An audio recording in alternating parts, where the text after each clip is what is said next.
Hello YouTube, I hope you're having a wonderful day today. It is the day after Thanksgiving that I'm recording this. And let me tell you, where we live in Wisconsin, it is brutally cold outside today. It's 19 degrees and there's wind, so there's a real feel of like 7 degrees today, I think. And so it is chilly. But I thought it'd be the perfect time to take you guys outside, show you our chicken coop, and show you how we winterize our chicken coop. I'm going to go over a couple things that we do to make sure that our ducks and our chickens are thriving in the winter. Thriving's a loose term. Doing all right in the winter to ensure that they stay warm and that they have plenty of water and food and everything else. So I'm going to throw a coat on and then we're going to head outside, freeze our butts off, but I'm going to show you how we do this. Ready? Get some fresh air. There you go. There you go, buddy. Get some fresh air.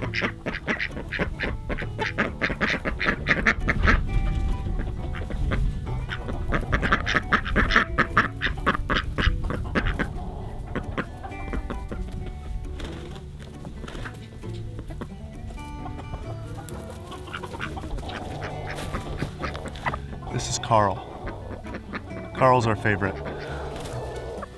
I'm sitting in our coop right now, and if you haven't seen any of our previous videos, our coop is just a converted tool shed. At one point, this was used by previous owners just to store like garden tools and stuff, and then they actually converted it to a livestock shed. And so yeah, when we got our ducks and chickens, it just made sense to throw them in here. And it's a lot of space. So I'm gonna try and explain some of the things we do, and hopefully they're not too loud, and if they are, well, that's farm life, I guess.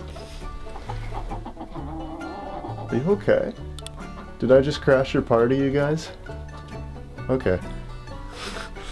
So the first thing that we have here, and I'm going to show you guys, it's essential, is pineapples. No.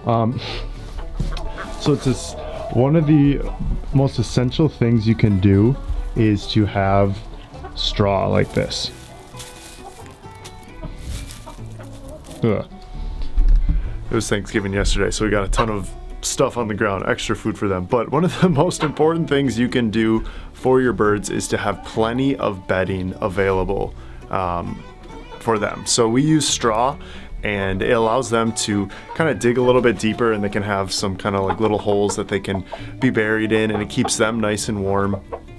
And it helps as well with a method called the deep litter method. And if you're familiar with ducks and chickens, you're probably familiar with that term before, but if you're not, it's basically just continual layering of bedding, fresh bedding periodically, however often you do it, once a week, once a month, whatever it is.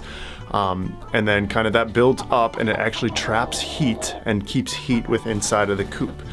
It's really good it's really good with bedding of like hay or straw or things like that. So for the winter, we are using hay for our bedding for our chickens, and this just keeps them nice and toasty and warm. In the summer, we use pine shavings, but that's more we just have so much of that around here, it's just easy to use. But yeah, so for winter, I strongly recommend you to get hay or straw or something of that, because it really heats up the coop and really traps the heat into the coop and keeps it nice and toasty for them. So the next thing you're going to want to address is their watering situation. And this one can sometimes be the most tricky thing, because obviously if it drops below 32 degrees, the water is going to freeze. And that's a no bueno when it comes to chickens and ducks. So what we do is actually we have a bowl, just a regular bowl. We have a specific chicken waterer so that it kind of is a slow drip. And then for the winter, we have a special bowl that keeps the water just above freezing. It's plugged in. We use an extension cord and plug it to the coop, which probably isn't recommended, but it works for us. So far, we haven't had any issues.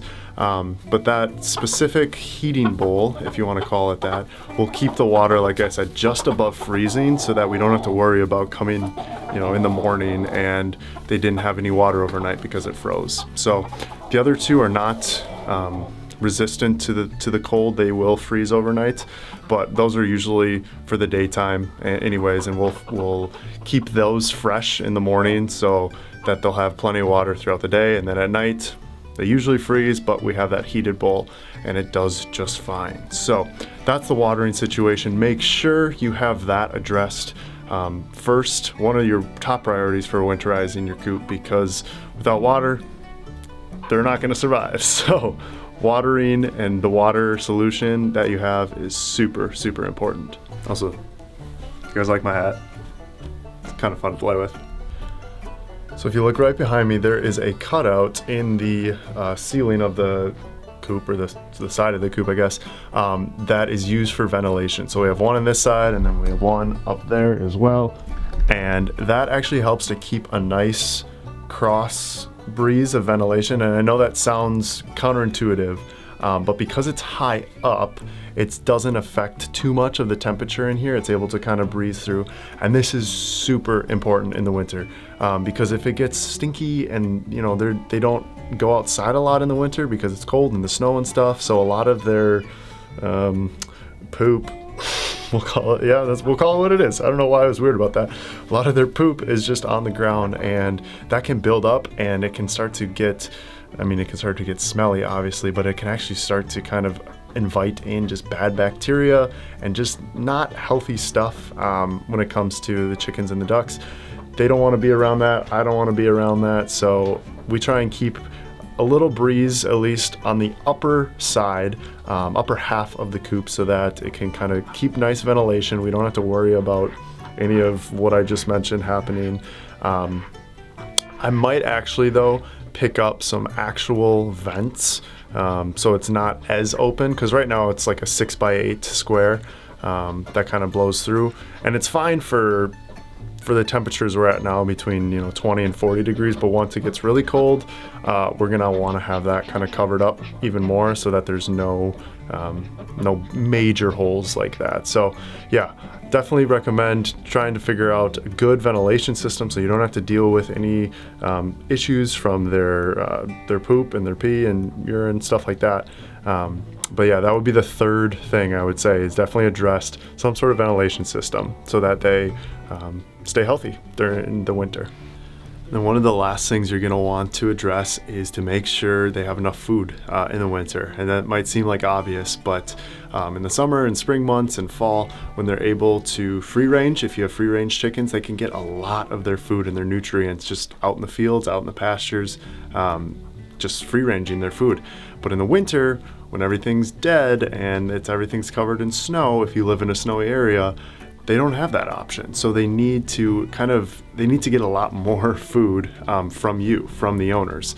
So we supplement with, we have our regular layer feed, and then we supplement it with just some house scraps. So fruits, veggies, things like that.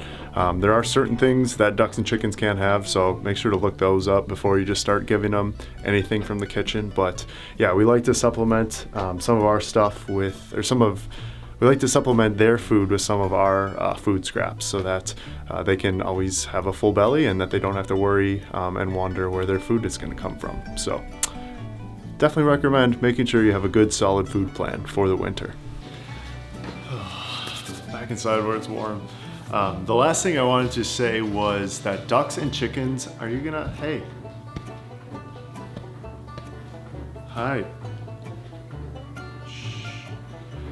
The last thing I wanted to say is that ducks and chickens are extremely resilient birds. They actually do really, really well in the winter, surprisingly. Chickens have down feathers, they're called, and they keep their body temperature super warm. And ducks are okay as well. But they both can survive pretty comfortably, even in low numbers, even like around freezing. It can be kind of hard to conceptualize that, because as humans we would be absolutely miserable, but ducks and chickens are made for that, and they have built-in systems within their body that can keep them warm. Now when it gets to be super cold, like single digits and below zero, that's a little bit different story. So if it gets to be that low, it might be worth considering if they can spend the night in the garage, or if you have a spare room that is, I don't know, an unfinished basement or something like that. And if not, it might be worth looking into getting some form of heat out there for them. So with that being said, again, this is a video from pro tips from a non-professional, because I'm far from a professional, and but I like to think I do a lot of research. So I'm passing on that research to you guys. So with that being said, I hope I answered some of your questions about winterizing your chicken coops. I hope I gave some good ideas. If you didn't think of some of the things that I went over, I hope they found that useful. But until next time, I hope you guys have a wonderful rest of your day. This is Cypress and Sparrow Homestead. I'm Austin, and I hope you have a wonderful day. Peace.